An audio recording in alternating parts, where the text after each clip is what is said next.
provided that to Martin. They both returned to the van and spread the gas and light the fire, starting the fire and the eventual brush fire that occurred. Just a very, very tragic and senseless situation. We still don't completely know what the motive for this case is. And these cases are typically extremely difficult to solve because most of your physical evidence is destroyed. In fact, we did have quite a time in identifying the victim in this case. There was nothing found in the van, such as a driver's license or personal effects, because that had all burned up. The VIN number on the vehicle was even destroyed, so we had to use some alternate methods to discover that. So to be able to stand before you today a couple days later and announce arrest in a homicide case makes me very proud of the men and women behind us, because these cases aren't solved by luck, and they normally don't fall in our lap, but it's as a result of some very hard work and just frankly being relentless on these kind of cases. We don't just send 2 investigators out to work a homicide.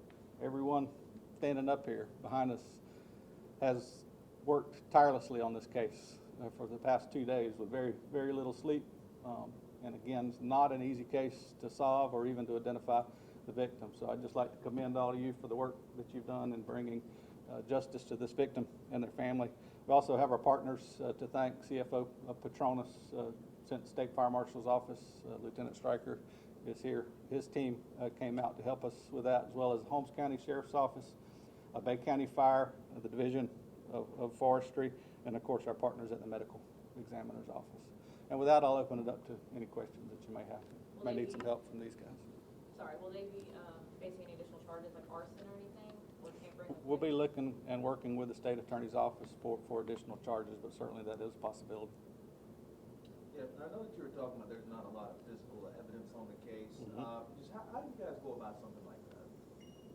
Well, again, it's very difficult. Even something that happens very quickly in a normal homicide case, such as identifying the victim, took us, several hours and a lot of analytical work, a lot of physical evidence work. I can't really go into how we eventually identified the van, but we were able to identify the victim pretty late in the evening the first night, which then what we do is go back and try to track back the last people that they were seen with. But we have developed some strong evidence in this case in the form of interviews, surveillance cameras, and things of that nature.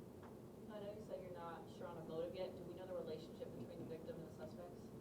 Well, we do believe they were involved in the use of drugs, and there is some indication that there was some drug use involved. But the exact nature of any altercation that they have, we're still working on that. Captain, I don't know if you can speak to that any more, but we're. From interviews, it seems like it was a brief relationship amongst the 3 parties involved, the victim and the 2 defendants.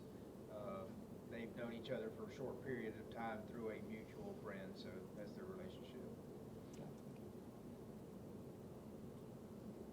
All right, thank you very much. Thanks, Sheriff. Good job, guys. Thank you. Good job, fellas.